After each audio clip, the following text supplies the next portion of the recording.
I'm Mike. I'm Brandon.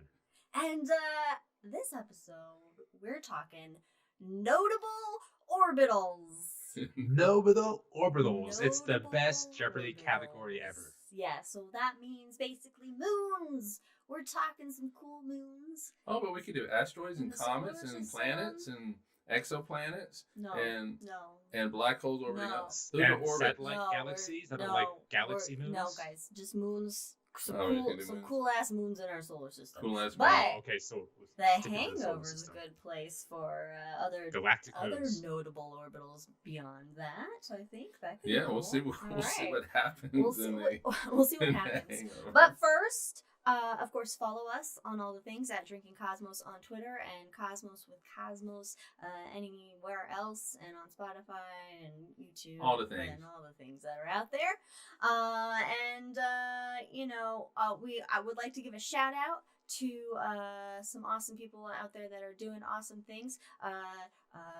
My sister, so I am biased, but she's an amazing artist, and she has her own Etsy shop that she's opened, Wild Ixia on Etsy. Okay, you can put in the chat, even though the chat. And let it be known, I It's was not the visible. first person to buy something there. Me. Yep. Ooh. Yep, Yes. yep. And then, of course, Ron Proctor, who remixed our Hangover theme and Shout music. and some other music for us. And so follow his channel, which is linked in the description below. Cool. Anyway, awesome. And then also, we also have a new little short series called do? The Shot with Cosmos. I've started calling it to myself a bite-sized morsel of drunken science. That's morsel of drunken science. All right, I'm in. That's a little bit long. Okay, It's a well- better title, but it's a little bit No, long. not the title. That's like its subtitle. Yeah, okay. But anyway, so come take a shot with us. Those come out on Wednesdays, and the first Every other Wednesday, episode, I think we're doing it every Wednesday. All right, well, But next one, the couple first days. episode is we're taking a shot to Penzias and Wilson. And if you Penzias want to know and more about what Wilson. that means, then go take a look at it. It's on YouTube and it's on Spotify and all those Yeah. other things. Give it a shot. Give it- See what you did there. Yeah, nice. All right, everybody, take a shot. All right, and last but not least, of course, I wouldn't be Cosmos the Cosmos without some drinking rules. So if you hear some dogs barking, take a shot. And if we make any references to Star Wars or Lord of the Rings, Oh boy, Yeah, you know, this would be a tough episode for that. Yeah. Star Wars is coming up for this one. let's get it started. Brandon, what are you drinking? Oh, I got Moondust. Ooh, Hey, nice. which is just vodka, Kahlua, and milk. Nice. It looks Moondust. like regolith. Yeah. It looks Yeah, like see? Nice Moondust. I regolith. like it. It's nice. not as, what's the word I want to use? Sharp, pointy as regolith. It's a little smoother. Okay, that's good, because otherwise you die. Mm-hmm. Mike, what you got? I got the Lakes of Titan right here. Ooh. Yes, and delicious. it has a lot of stuff. It has amaretto in it, bourbon, gin, and orange juice. Wow. Nice. I was trying to go for the color of Titan.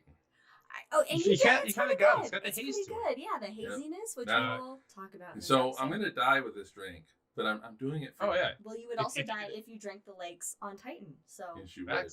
So that's like a Titan Slammer. You got the Alabama Slammer, like a Titan This Slammer. is a Titan, Titan Slammer. Slammer.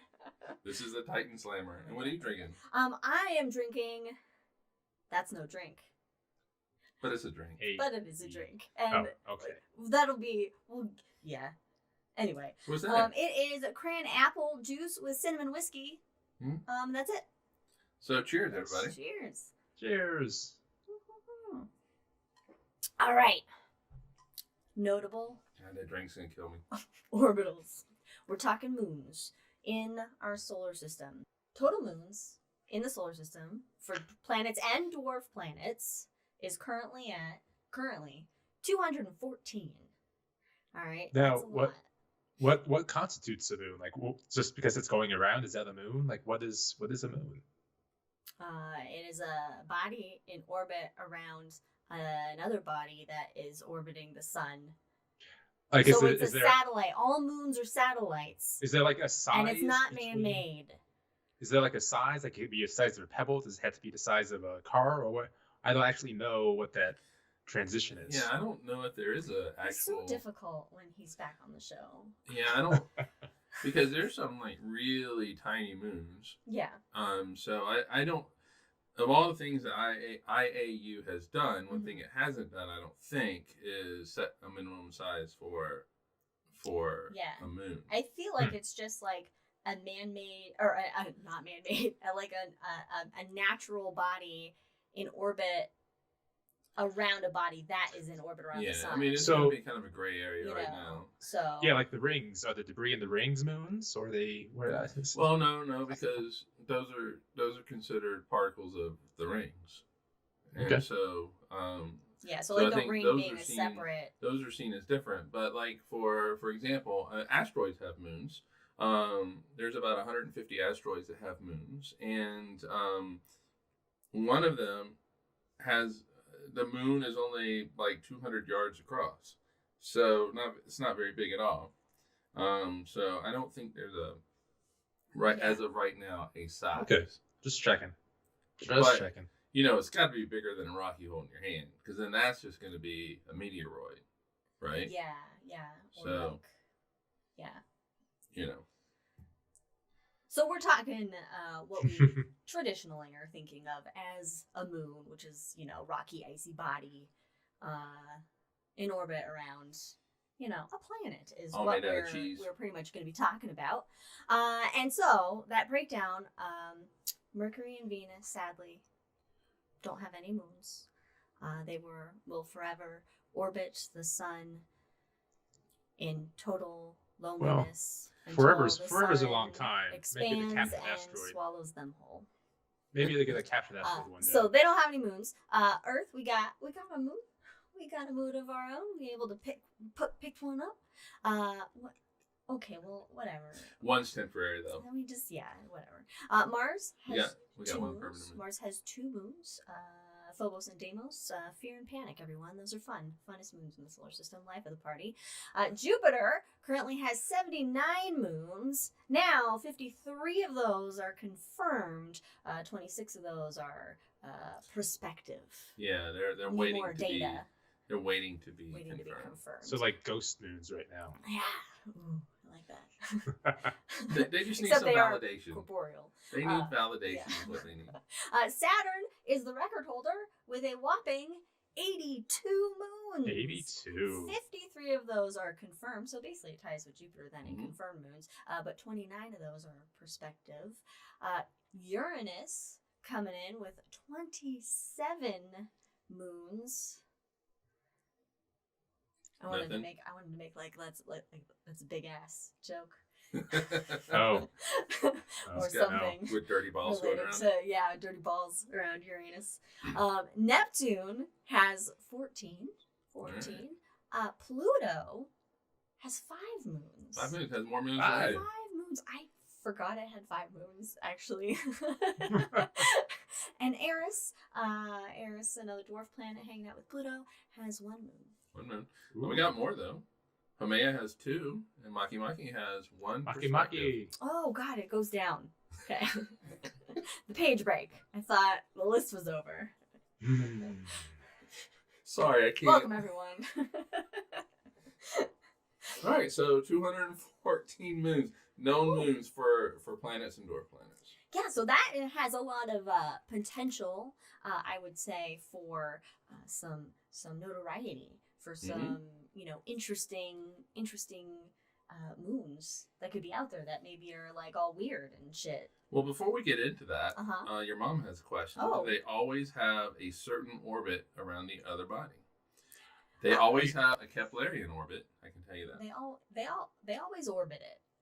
Right. So I mean, What is elliptical right? Well, along the plane? yeah, I should say, yeah. I mean, it's going to be an elliptical orbit. It's always Okay. going to be, Not elliptical. spherical. Not Well, it could be circular. It could be a okay, circular orbit. is the word. And so, I mean, you can make the argument that a circle is just a special case of an ellipse. And so, it's going to have an elliptical orbit. Okay. If it has anything else, it's gone. Yeah, you won't be able to stay. And the plane doesn't necessarily have to be on the same plane either. It could be Does not wherever have it wants to to be. be. Does not have to be. All right. Okay, cool. All right, well, let's get into some notable orbitals. And, like the first one that obviously we will start with is the most notable one, our moon. Oh, Our orbital. All right, cool. Tell us about the moon. Because it's pretty cool, right? Yeah, it was the first one we knew about. Yeah.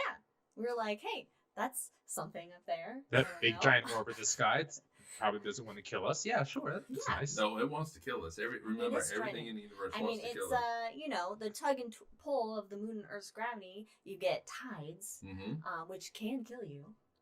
Yeah, you get water tides. You also get land tides.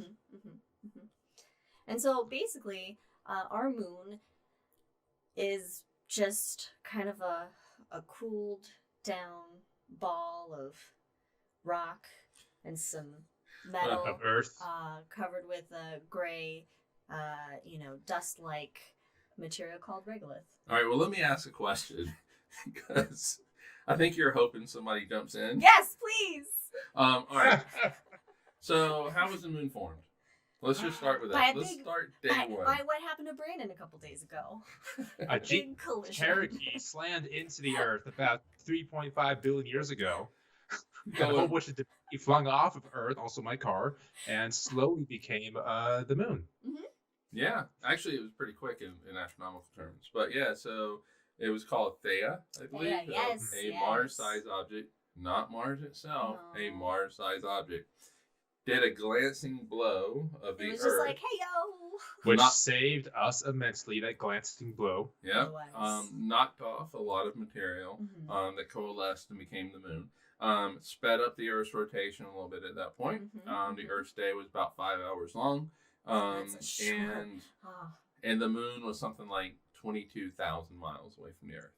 It's not that close to us anymore. No, luckily. And our day is not 5 hours long. Though during the week, I wish it was 5 hours long. Get through the week real quick. Nice. Yeah. But on the weekend, I want to go back like to like a 100 normal hours. time. Yeah, and maybe we can get into that during a hangover or whatever, as to what's going on at the moon's further away now and that type of thing. The orbital dynamics of it all. Yeah. Has to do with tides, but that can't explain them. Liz is already can't explain them. Yeah, so that's how the moon formed. Roughly 4.5 billion years ago. Yeah, shortly after our solar system was born. Yeah, when there's a lot of crap that was kind of flying around. A lot of collisions taking place. A lot of collisions. Heavy bombardment. Yeah, and so there isn't any one person who has quote unquote discovered the moon. You can't, because everybody's been able to see it as soon as if they had eyes and as soon as they worked. I claim this discovery for Brandon. Ooh. And so the moon doesn't have a discoverer, but the rest, as we're going to find out, actually do. Yes. And your mom has a great question. Is that how most of them are formed? Yes and no. A lot of them are formed that way, especially when it comes to asteroids. A lot of them aren't. Yeah, and a lot of them formed at the same time as the planet. And that actually was a big question that physicists and astronomers had prior to the Apollo missions was, did the moon form at the same time as the Earth in that same cloud of gas and dust? Or did something run into it, knocking off all this material? Prior to the Apollo missions, the belief was that they formed together. But the Apollo missions, they got rocks. And they brought those rocks back home, and we were able to study those rocks and find out the composition.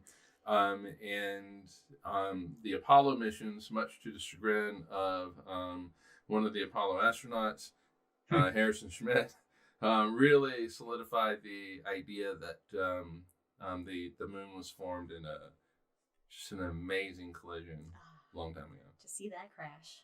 Oh yeah. Whew. Yeah. So, yeah. Cool beans. Cool, yeah. So you moons can be formed by collision, and then others are captured, basically. particles, rocks, And things that can also form with the planet. Yeah. So there's really kind of three main ways. There's a bunch of different ways that the moons are formed. And sometimes the moons are delivered by space storks, and they get a new moon that way. Moon storks? Moon storks, yes. Yes. Well, and maybe that's how our neighbor planet got its moons. Mars. Yeah. Mars has 2 moons. Yeah. Phobos 2 little baby moons. And Deimos. Little space potatoes. Yeah, they're tiny little space potatoes. Yeah, they are space little rocky space potatoes. And another place we find a ton of rocky little space potatoes is the asteroid belt. Mm-hmm. Asteroids are known to be rocky little space potatoes. That's how much we care about Phobos and Deimos. They exist. Let's move on. Well, I think what I'm saying is because they are most likely captured asteroids. Oh, definitely. That came in, and they're small enough, and Mars has just enough gravity to be like, boop, you're mine now. Yeah. And we could be my new best friends. Yeah, and there's a lot of evidence that, you can look at them and go, yeah, they look like asteroids, but if you look at Phobos is going around Mars backwards, which is a little weird. Yeah, it's called Retrograde Motion, and that means that it didn't form with Mars, and so it was captured. It has to be captured. It had to come from someplace else. Yeah, because if it's forming with the planet, it's going to be rotating in that same direction, orbiting in that same direction, unless there's unless there's like maybe an impact that then gets it to go the other way, but the chances of that are pretty rare, or it would be too hard of an impact that would send it out of. Yeah, that would destroy it. Yeah, so it has to, if it's going the other way, then it has to have just been captured. All right, so they're cute little guys. Notable because Mars is notable. Discovered in the 1800s. Aesop Hall. Yeah. I believe it's Phobos that's slowly getting closer. Phobos is getting closer. Phobos is getting closer, so it's going to eventually go a little kabowie into Mars? So anytime you have a moon that is going in retrograde motion, it's in the opposite direction. Yeah, and so it is impossible it's doomed. And so the planet is robbing energy from the moon. And it's causing it to slow down and spiral in. And so Phobos is eventually going to be at least maybe ripped apart. Is it big enough to really be ripped apart? Is a question, probably. But a lot of that stuff's going to fall and impact on Mars. And when can we approximately expect this event to happen? Do we know? Tuesday. I do not know the answer to that, but I'm sure that somebody has calculated it's probably millions of years from now. Yeah, it's not in our lifetime. Definitely not. Okay, so we got Mars. Moving on out to, I would say, the next planet that has some of the most notable moons. Pluto? In the entire solar system. And that's our best friend, Jupiter. Jupiter, king of the planets. Has a lot of 53 confirmed moons, 79, including the non-confirmations. Brandon, you need a nap, buddy? We all need a nap. It's been a long week, man. And so I think we ought to just say it has 79 moons. Okay, it has 79 moons. So most of its moons are like tiny, like captured asteroids, in comparison to Jupiter, pebbles, basically. In a sense. Okay, so the most notable ones are the ones that most people have heard of or are vaguely familiar with, and those are the Galilean moons. Galilean moons. Discovered by Galileo in 1610. 1609. 1609. 1609. I think so. Hold on. That's close enough. Actually, it might be January 1610. Well, it was over the course of a week, because he saw 3 first, then the 4th one came into view a week later. Well, you heard it here first. It's either 1609 or 1610, everyone. Yeah, I want to say it was January 1610. Yeah, so I think you're right, 1610. Hey, cool. And we're going to talk about 3 of the 4. Unless somebody else wants to chime in with the 4th one. But the first one, I'm cool with 3. Okay, is one of my favorites. and this is the moon Io. And Io is the most volcanically active object in the entire solar system, and I love it. How many volcanoes does it have going on? It has over 400 active volcanoes, Nice, and some nice. of those can be seen with large telescopes from Earth. Oh, man, so Io's like the Mustafar of the solar system. Oh my god. Oh, You know what? I didn't put our drink logo and icon and music in this new scene. Whoops. All right, well, there you go. I'll put it in post. Anyway. We'll fix it in post. Fix it in post. And there are, you can go and look at images that have been composited together that actually show like a large volcano on Io erupting, and you see like the plume of phenomenal lava, and it's so cool. One of the most famous pictures is of the volcano Prometheus. Has this huge plume that's erupting. What a cool name for a volcano. I know, right? Prometheus. Like, that's the ultimate volcano name right there. So it's got a ton of volcanic activity, and that's because it's getting this like tug of war between Jupiter's massive gravity and Europa and Ganymede, which we're going to talk about in a little bit. But they're basically stretching and squishing Io so much. Stretching them. If you're standing on the surface of Io, the surface will go up 100 miles. Yeah, I can remember what that is why it is so volcanically active. And that's land. Okay, so it's like that is. Think of the Earth's surface. It's harder. So to put that in perspective, every day, twice a day, every 12 hours, you go up 1 foot on the Earth. You don't feel it. You don't notice it because everything on Earth goes up because of the moon, and then goes back down. And so, but it's 100 miles on Europa. It's a big land. Excuse me, on Io. And so that's generating just like this incredible amounts of energy inside of it that's keeping it molten inside, and then you have all the volcanic activity of the Io has no choice but to have a molten core. Yeah, it can't. Which is interesting because the majority of the moons throughout our solar system are more of these icy worlds that we're going to talk about. And Io is like really the only one that has just such like this destructive heat to it. It's really the moon with the best personality. It is. It's on fire. It's hot. It's the hottest moon. It's something that I found interesting that I just learned today when I was actually preparing for the show, is that it orbits close enough to Jupiter where it cuts through its magnetic field, and that basically causes it to become like this electric generator. And so it generates an electric current of 3 million amperes, which I don't know. 3 million amps. That is a lot. Okay, amps. It's a lot. Yeah. And it then causes lightning in Jupiter's atmosphere. My God. Yeah, 3 million amps is not something you want to touch. Yeah, so it's on fire. It's electric. Electric fire. It's amazing. Electric fire. An electric space fire. So that's Io. Yeah. It's pretty awesome. It looks like a pizza, by the way. It does look like a pizza. It looks like a Ours pizza that's been better, left out for a while, and maybe you don't want to touch it, but you're debating how hungry you are.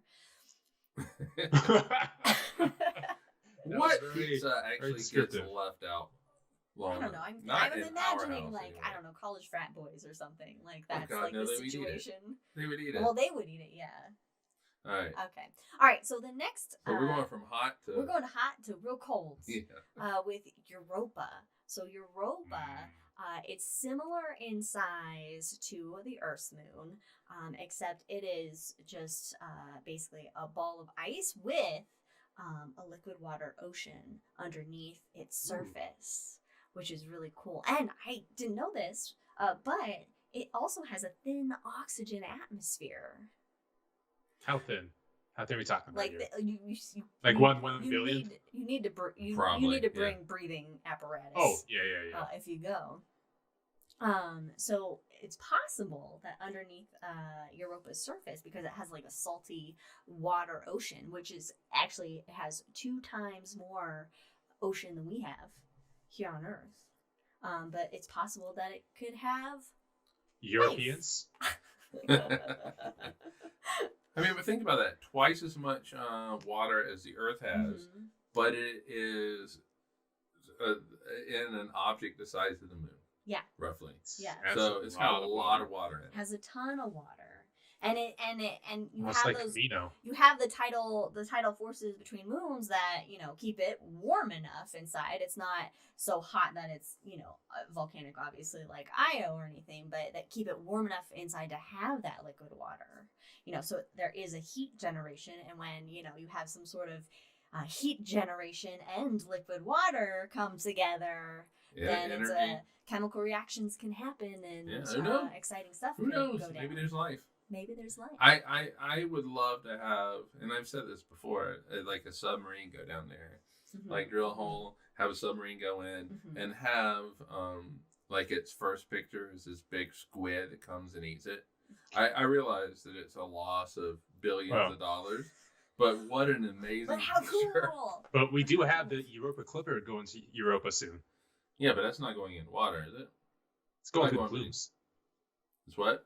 It's going to go through the plumes. Yeah, and that's where you can find out.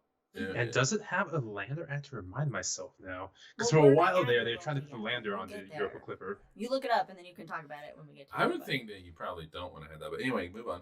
Well, my mom said, so glad our moon is icy, and then she asked, oh, or is our moon just rock? And it's primarily rock. I mean, there There's is ice in it. there is some like water ice that's in the rock. Yeah, especially that was one of the big things that we found down at the southern pole was that there is ice there, and this ice is originating from comet impacts on the moon. So it's not like the water was there prior. Yeah, it's coming from deposited. comet collisions with the moon, but it's predominantly rock. Our moon is. Whereas when you get further out in the solar system, like where we are, it's cold enough to where you have more ice and more than just water ice, but different elements of ice, like nitrogen and that sort of thing, because they can freeze at this colder temperature. So, Jack says that the sub gets eaten by a wild giant tardigrade. Oh, maybe there That's are. because there some could be asshole one. company didn't take stock of their no. debris, and they crashed, and now their tardigrades loose on the moons. Oh my Tell us what you gosh. think. Oh, Tell us no. what you think, We've already Brandon. had Tardigrade- such a- tardigrades we've already had on a the rant moon. on this. We have It's water been a here while. on the But moon. tardigrades can survive anywhere. Maybe there could be a giant tardigrade that's been able to Oh, grow it's like you the know, giant in- starfish from in, Suicide Squad. in Europa.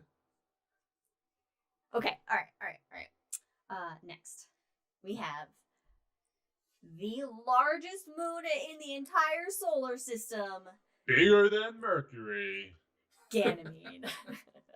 Bigger than Mercury and Pluto. Its radius comes in at 1,635 miles, whereas Mercury comes in at a paltry 1,515 miles. Yeah, so Mercury needs to grow. This is 120 And not miles, man. shrink like it's doing. So do the opposite of that. Yeah. So it's a big moon hanging out. Mhm. But, I mean, Jupiter is a huge planet, so it has the gravity to be able to hang on to such a large object. And this is another icy moon body with an underground saltwater ocean. And there's evidence that it might have like a tenuous oxygen atmosphere. And it also has its own magnetic field. Oh, nice. Which has never been seen on a moon before. So they still don't quite. There's something obviously a convection churning. that's generating it. Io also has a bit of a magnetic field. Well, that's not what I found in the notes, but okay. It might have to do with Io's is maybe based on how it's going through Jupiter's magnetic field and stripping off Yes, there's a lot to that, and also it's kind of cool. So Io and Ganymede both magnetically connected to Jupiter, and so just like the Earth, when it gets the solar wind from the sun and it hits the magnetic field and goes up to the poles to create the aurora, Jupiter's the same thing because of Ganymede and Io. It collects that magnetic field and zips it up to its poles. So when you see the aurora on Jupiter, it's because of the moons. Yeah. Okay. Your mom's got a great question. How do we know? She's always got great questions. Well, you know. How do we know it's salt water? Well, we can see resurfacing on the surface right, but of how do you know it's salt the water? moons, and so they can look at that and study its spectroscopy to study basically what it's made out of. Yeah, that's to one see way. the different elements that are in it. That's one way. Oh. Another way. Go ahead, Brandon. I'd imagine if it was fresh water, it would be frozen water. Well, all you got to do. Well, one of the ways to do it is just, especially if you don't get any kind of remodeling on the surface, salt block. Like with Callisto, which is the Galilean moon we're not going to talk about, or with Ganymede, you don't have a lot of remodeling on the surface.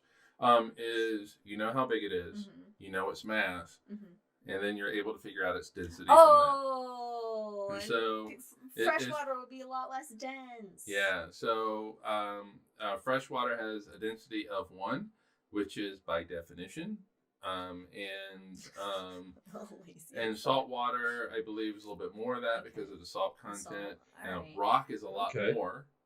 So if you were to go ahead.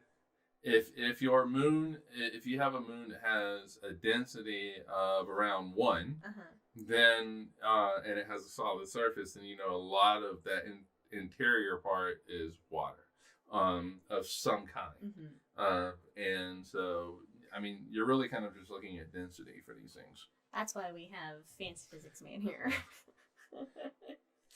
But what were you going to say, Brandon?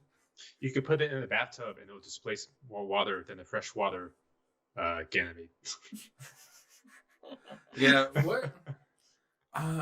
Saturn. Saturn's the one. Yeah, if you had it in Saturn's a bathtub, yeah, if it would because float. and you don't want to do that because it'll leave rings. Yeah, but then you but it's okay.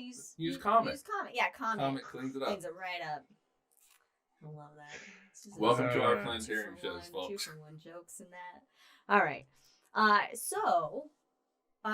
One last thing about Ganymede is that Galileo spacecraft, not the scientist, the spacecraft, flew by Ganymede. But go ahead, finish. Are you visualizing Galileo Galilei flying by? Well, no. Oh, his arms are out wide like he's an airplane going. Whoo, please in space. He's got like a telescope in one hand. All right, so go ahead. What did the spacecraft find? Oh, it found. I heard whistling and hissing sounds coming from Ganymede, which is kind of terrifying, actually. Well, yeah, I wonder what those are. What's causing those? But what I was going to say is, I can hear Galileo Galilei whistling when he discovers Ganymede, and maybe hissing later when he's pissed off at something. He's pissed off at the Pope about something. Yeah. But do they know what caused the whistling and the hissing? It didn't say. I did not look further into it. All right. But I would assume that maybe it could be like some outgassing per se, of maybe if it's having some of that liquid water come up from the surface, or know. Are you okay? And don't forget its proximity to Europa, because all worlds belong to you except Europa. So maybe there's potential noises coming from that moon interfering with Ganymede. Okay. Is that too much of a reference there? Yeah, all worlds belong to... Actually, in my headphones, you kind of broke up. You did break up a little bit, but... melting and freezing, or... I'm sorry. This is what I get. The audio broke. All right. Anything else you want to say about Ganymede? Brandon, final words on Ganymede? God. There was a show I gave once, and an old lady came up to me, and she goes, "Oh, you talked about Ganymede, but you didn't talk about the skyscrapers on Ganymede." What? So how could you forget those, Brandon? There are not skyscrapers on Ganymede. That we know of. Oh. But clearly she knows about them. But all right, I think we ought to get to the moon that we are gonna take a lot of drinks for. We're gonna get we'll get. There's to a couple of them. So The first one. the next planet in line with some notable moons, Saturn. Yeah, we're your moving favorite out. planet. Saturn, of Lord course. of the Rings. Oh, Take a drink. Let's just go ahead and do this. Clearly, obviously known for its ring system. All right, but it's got some cool moons. It's got some interesting moons. One of them is a moon called Mimas. Mimas. And What does Mimas look like? Mimas has a signature feature, which is a giant impact crater on its surface that takes up about the third of the size of the moon. And this crater essentially makes it look like the Death Star. It's the Death Star moon. It's the Death Star From a certain point of view. And so that's why it's no moon. Mm-hmm. All right. So that crater is called Herschel Crater. Mm-hmm. And at this point, I figured just saying Herschel, that Brandon will now go on a tangent over his love of William and Caroline Herschel. Let me tell you about William and Caroline Herschel, along with their son John Herschel, who we'll talk about later in this episode as well. So he was the first to. No, I'll let that go. I was gonna like give you like a minute, and then I was gonna cut you off. All right, so this Herschel crater is again, it's huge, stretches a third of the diameter across this planet, and then it's pockmarked all over with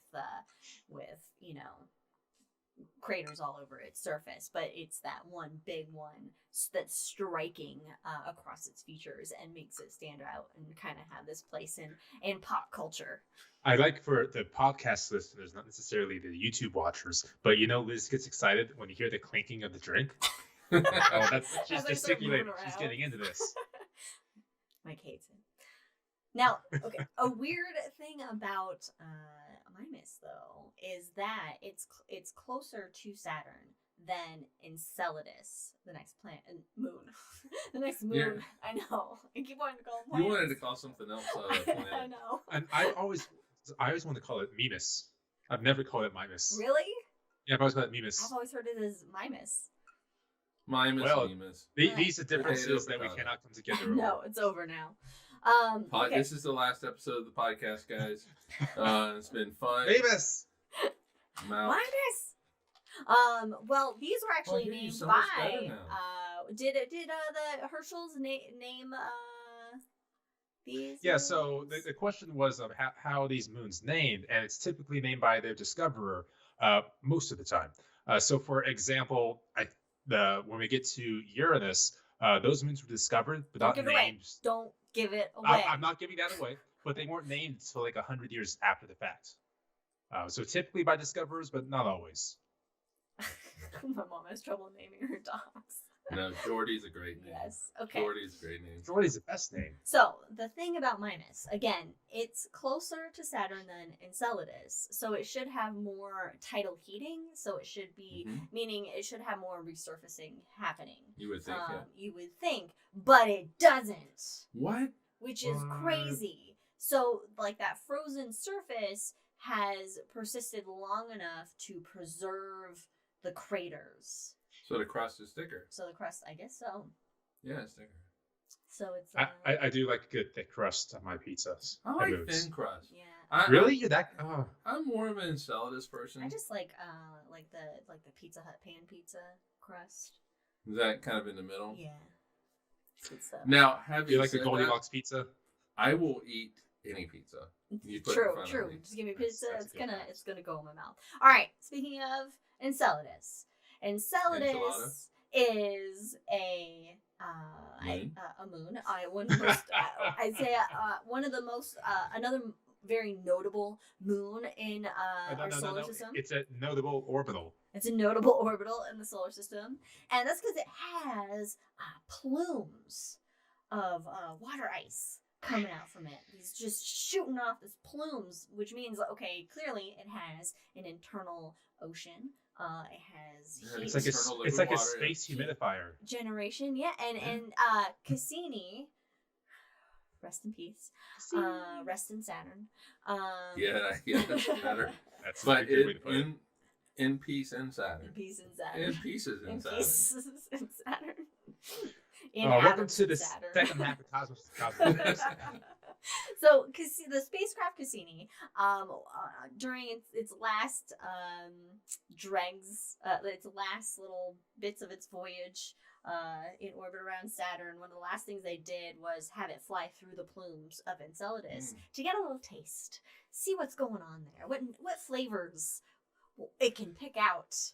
Saturn's at the end, and it's just like, I'm eating everything. Yeah, now. pretty much. It's like, and so they found that it has most of the chemical ingredients needed for life. So there's carbon dioxide, methane, water vapor, a little dash of ammonia, and either some carbon monoxide or nitrogen. So, And clearly it has a heating source because there's liquid water. Yeah, in fact, there's they think there's hydrothermal vents likely under in the surface, and hydrothermal vents were very important for a certain planet that does have life on it.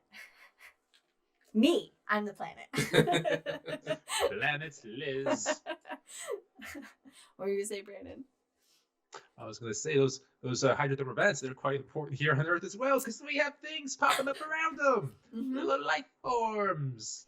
So, maybe we go take a look, and after we get by the giant squid that's going to eat us, we see little life forms near the vents. Yeah, they're little extremophiles. You know what they say about life.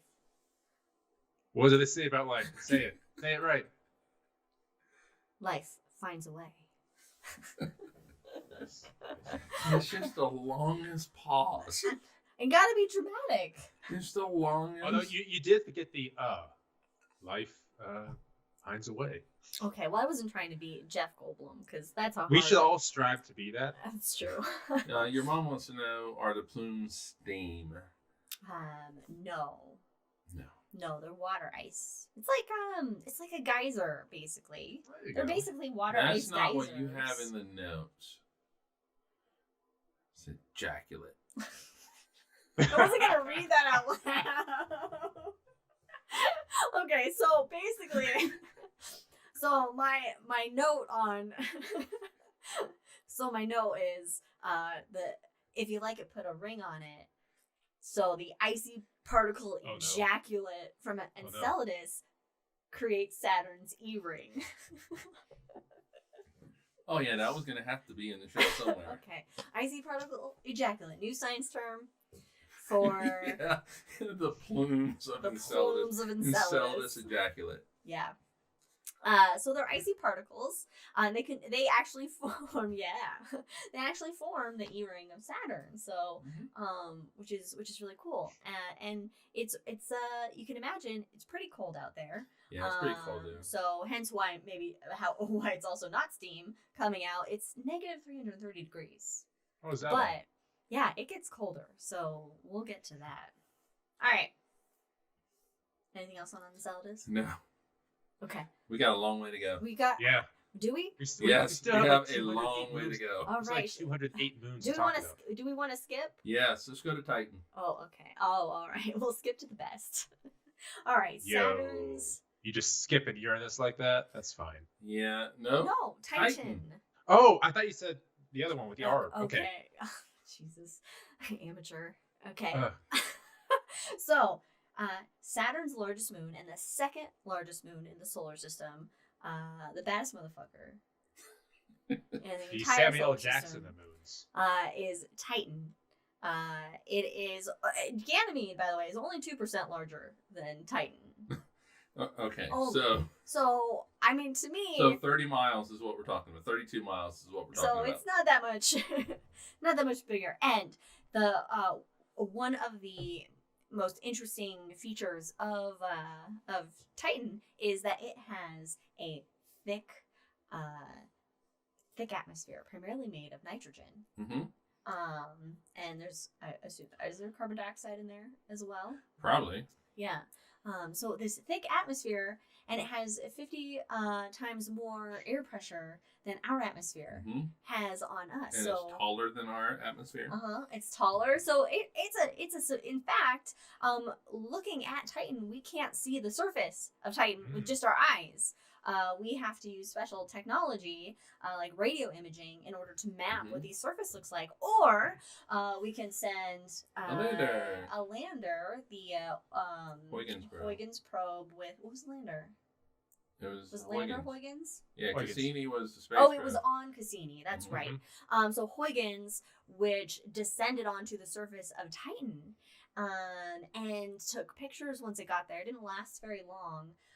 But the pictures that it took showed rocks. Ice. Oh, well, yeah, okay. They're ice that behaves like rock, but Yeah, it's so-called ice. The ice behaves as rock. Yeah, so it's basically ice, but they're like it basically like polished pebbles, like what you would find in riverbeds on Earth. So that was direct visual evidence of that water once flowed, a liquid, I should say, once flowed in that area. And what are those liquids? And they, what's been shown is that Titan does have lakes and rivers of liquid methane, ethane, these hydrocarbons that can go into the building blocks of life. Mm-hmm. Really cool. It's super cool. This moon is like... And really cold. And yeah, we still haven't got to the best parts. I'm gonna wait for Liz to get there. What? I'm gonna see if you get there. To what, the best part? Yeah. I thought that was kind of the best part. Other than geographical features on Titan are named after. This is the one. This is the one. I forgot that this is the one named after Lord of the Rings characters. All right. Name off your favorite Titan Lord of the Rings features. Brandon, go. No drinks. No drinks supply. We're just gonna Faramir, Doom, Erebor. Okay, what are they? Misty Mountains. We're just naming things from the books now. Okay, no. So like, Balrog.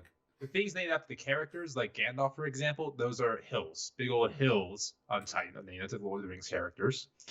Same thing with big mountains, like the Misty Mountains or Mount Doom. Those are much bigger mountains. So that makes me happy. Nice. Cool.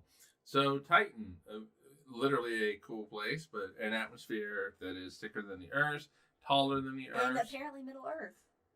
Yeah, it's Middle Earth. It has lakes, rivers, and streams. It has large seas. Like these seas can be hundreds of miles wide and hundreds of feet deep. Mm-hmm. And it goes through seasons. Has a nice big atmosphere. And you could walk on it without like a spacesuit. Well, you would die. You need to bring oxygen and a jacket. But if you jump, you can fly by just flapping your arms. Right? Wasn't that the thing? I don't know about that. I think maybe there not. Was a whole I thing I remember talking about it in the planetarium where it was like you can fly on Titan just by like you can fly easier. All right, so it's gonna have less gravity, so you don't need as much lift to get you up. Mm-hmm.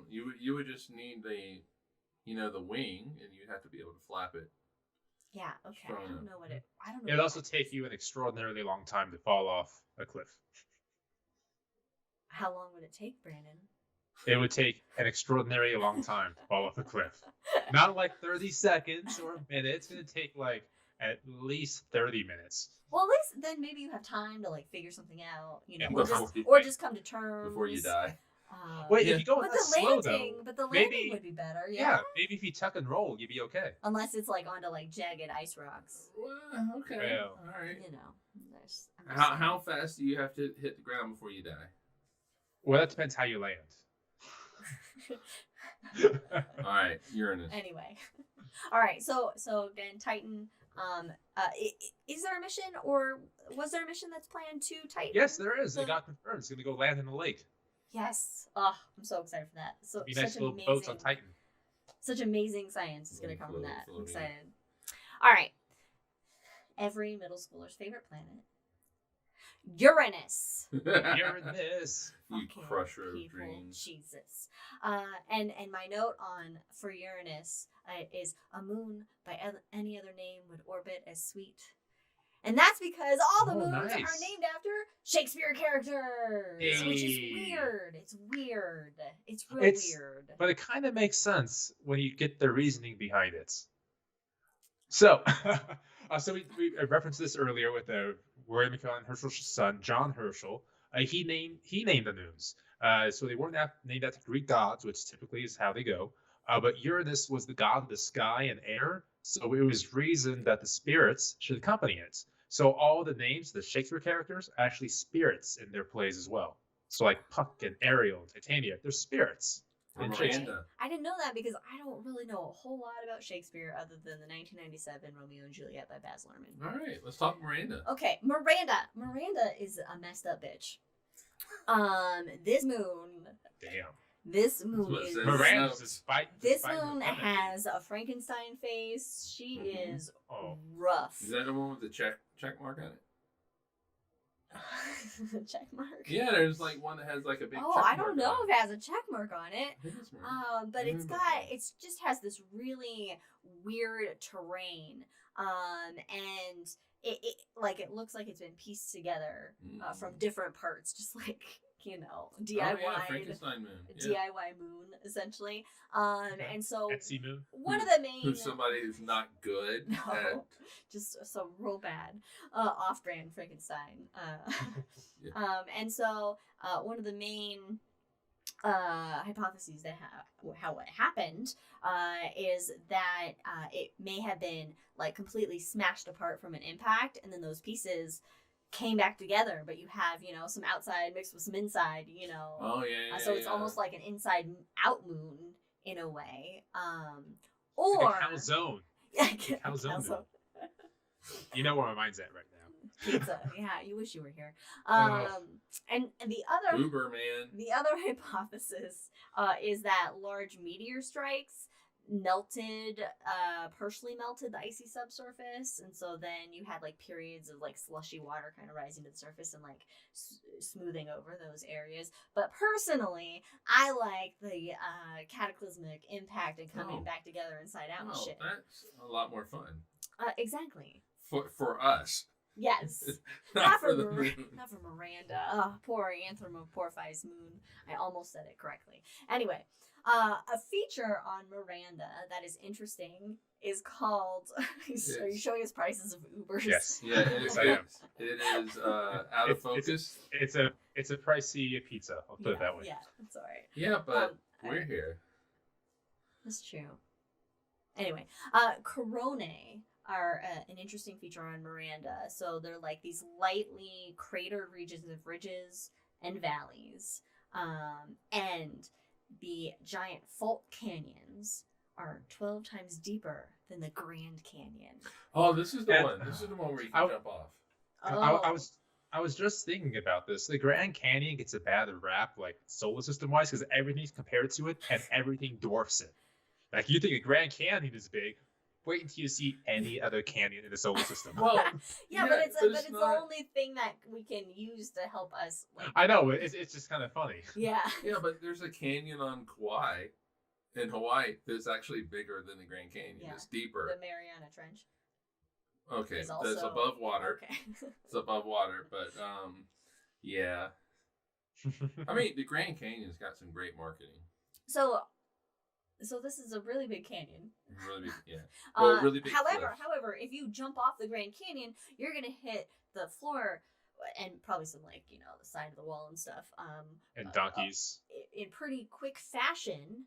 Whereas if you dropped a rock off the edge of the tallest cliff on Miranda, it would take 10 minutes to reach. That's floor. A long time. Oh wow. I'm gonna take us back for a second. I'm still stuck in the Grand Canyon idea. Okay, let's go back. So, you know how we name telescopes like the really big telescope, the enormous telescope, like what if we name canyons in the solar system that way? We have the Grand Canyon, and then you have the really Grand Canyon and the extremely Grand Canyon. I think we should petition the IAU. But how many synonyms for large and big and huge and gigantic? Ostentatious canyon. You know, there are books. They're called the sources. They can give you all I'm saying how many possible. No, those only existed in the Paleolithic era. Okay. Okay, so in a nutshell, basically Uranus, most of its moons are rocky and icy cratered balls that are very similar to each other in a sense. And actually most of them, they do have like the same ratio of rock to ice in them. Cool. So good on you, Uranus. Nice. On to Neptune. Neptune has like 15 moons. Yeah. Right? But there's only one that really matters. Right. And that is the one that Brandon got confused with earlier. Similar to Titan, except it's called Triton. Yeah. And is nothing like the actual moon, Titan itself. No, this one goes around backwards. So which means, what have we learned, kids? Capture if it has dwarf retrograde planet. motion. Yes, it means that in 3.6 billion years from now, Neptune is going to rip it apart. And that means Neptune gets a new shiny Nice ring. Yeah, which it will exist, I was unlike gonna the say Earth pair, in but it's 3+ not pair. billion years. So Neptune will still have rings. That's cool. Yeah. Which would be cool. I mean, imagine, that'd be cool to see. Like that ring system form. Yeah. I mean, Saturn or Triton, because you get no more Triton. But Yeah, but if you had to go out some way, you might as well go out in That's a the way big, to go out. a big Exactly. planetary ring. That's the way to go exactly, out. yeah. So Triton, as Brandon alluded to, it is a captured Kuiper Belt object. And got too close to Neptune, and Neptune was like, "Hey, buddy, come over here. You're mine now." And Triton is pretty like weird, because it has this like weird surface texture that resembles a cantaloupe. Oh, yeah, it does. On It it, does so look it's like Yeah, it like does. a cantaloupe moon. Only like half of it, yeah. Yeah, like Is a part of half's it. different, yeah. Yeah, and these are like smooth volcanic plains, formed by like icy lava flows. So you're not gonna have your, fire volcanoes out here on Triton, like on Io. Out here you have cryovolcanoes. It's so cool. Ice No volcanoes. pun intended. Yeah. You just have like lava of like nitrogen and like methane and stuff just like spewing from the surface. Like it's just such a weird, like I have no way to visualize it, Oh, yeah. It's yeah. hard, it's a hard thing to visualize. But it sounds amazing. Ice cubes being shot up off the surface Yeah. instead of like lava. Lava, yeah, because you want It's to like an ice picture it. dispenser but going up Yeah, exactly. in cube form.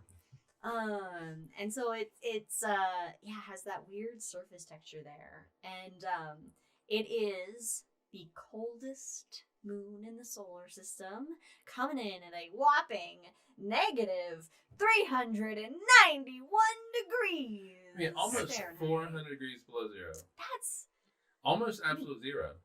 It's not too far from absolute Wow. zero. What is absolute zero It's like Fahrenheit? 450 degrees below zero, Oh, roughly. seems reasonable.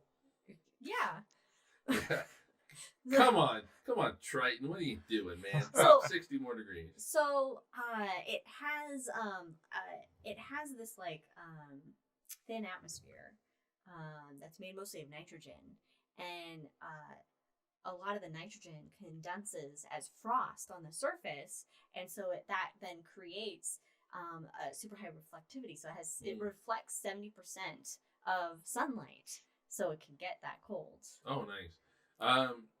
But when you're talking about the volcanoes, you didn't talk about geysers. Yeah, it has ice geysers. And then they go up, and then what happens? I was gonna get back to it. Okay, well you. Okay. you move So on. I've been making hand motions here the whole time. I know. I was gonna get back to them.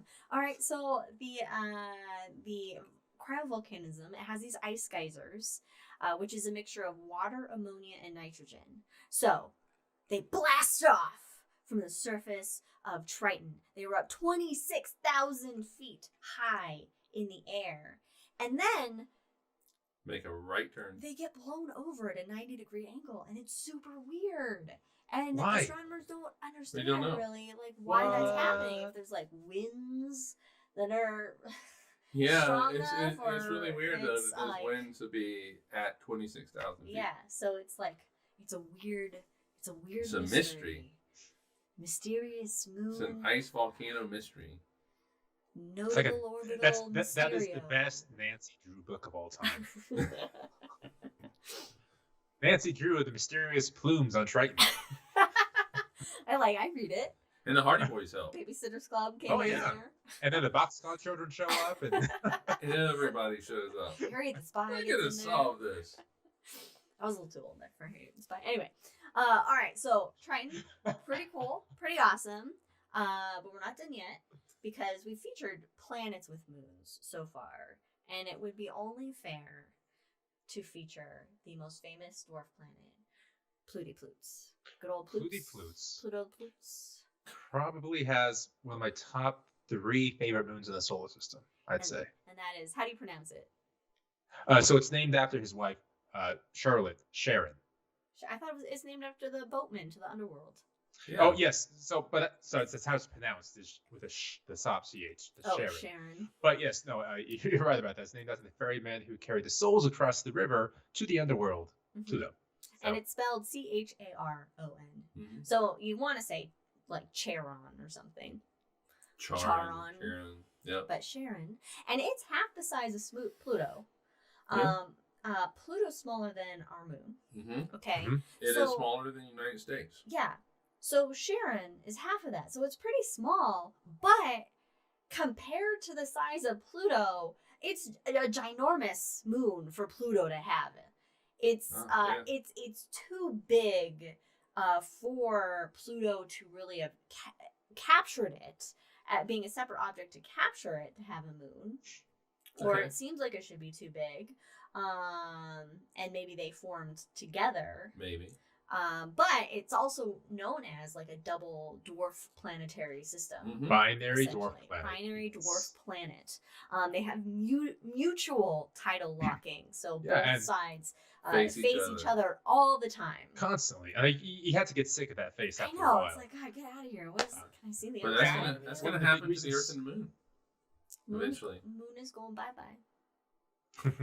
So one of the best reasonings to call it a binary dwarf planet system in my mind is that the very center, the point where the 2 objects orbit one another, is outside of Pluto. So, for example, the moon and the Earth, they orbit a point that's inside of the Earth. Mm-hmm. Jupiter and all of its moons orbit a point inside of Jupiter. But Pluto and Charon they orbit a point outside of Pluto itself. Mm-hmm. So it's not actually orbiting Pluto, it's orbiting this point just outside the surface. So in my mind, that's a great definition for a binary system. Mm-hmm. I can see that. I can get on board with that. Oh, yeah. I think that's how most everybody sees it. Yeah. So, yeah. Oh, it's a drink. That's a drink. It's been a while since we had that. And it's basically just like, it's like Pluto where, it's different in surface composition than Pluto is, but it's another icy moon. Well, the similarness would imply that they form together. Yeah. And also on Charon, you have this red Tholen stuff, which is very common on Pluto, but it's only in one area in Charon. So what we're thinking is that there's some kind of impact or something, and the Tholen deposits itself from Pluto onto Charon on this northern part of the moon, and that red area on Charon is called Mordor. Are they allowed to do that? Is Mordor taken up over in over? No, they don't have they have Mount Doom, but they don't have Mordor. Nice, I like that. Yeah. That's fun. Yeah, all the features on Pluto are named for like Star Trek characters and people, Star Wars, and isn't Tolkien on Pluto as well? So maybe, but Tolkien. Or yeah, you're right. It might also be on Mercury, because I know Mercury has creators listed for artists and writers, but most likely on Pluto as well. What was I going? What one of the things I love about it is that it's really close to Pluto. It's only 12,000 miles away, which is obscenely close for a moon. And so when you see the pictures, they're just right next to each other. It looks amazing. I just love looking at that. Mm-hmm.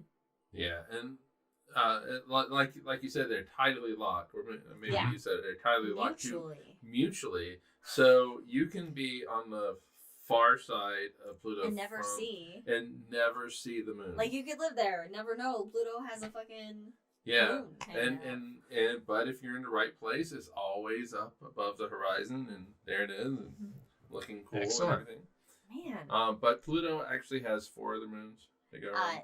What do we got? Nix, Hydra, And that's all I know. Styx. Styx. Kerberos. Okay, yep. The 3-headed dog. Mm-hmm. Yeah, okay. And did we talk? We said Hydra already, right? Yep. Yeah, we said Hydra. Okay. And then Sharon. So. Cool. Yeah, so we got some wild moons in our solar system. Pretty notable Orbitals. if I do say. Which then, you get to think about all the other planetary systems that we've been discovering out there. And, they have to have moons as well. Exomoons. Exomoons, have to be out there. And with the crazy weird exoplanets that we've discovered so far, you gotta have some wild fucking moons out there. I want to believe. Thank you. I was hoping someone was gonna make it better. I gotcha. All right. Well, that's been this episode. Yeah, of this Cosmos. was a solid throwback to season 1. We had really long episodes. I know. This was good. Well, you're Skyping in, so yeah, that's what this was.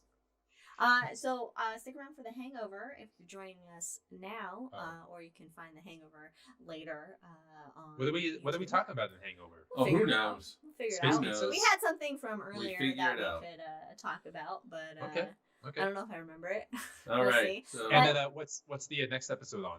we don't know. We don't know yet, folks. We're still figuring that out. So stay tuned for that. But for now, thanks for joining us. Follow us on all the things at Drinking Cosmos and at Cosmos with Cosmos. And we'll see you next time.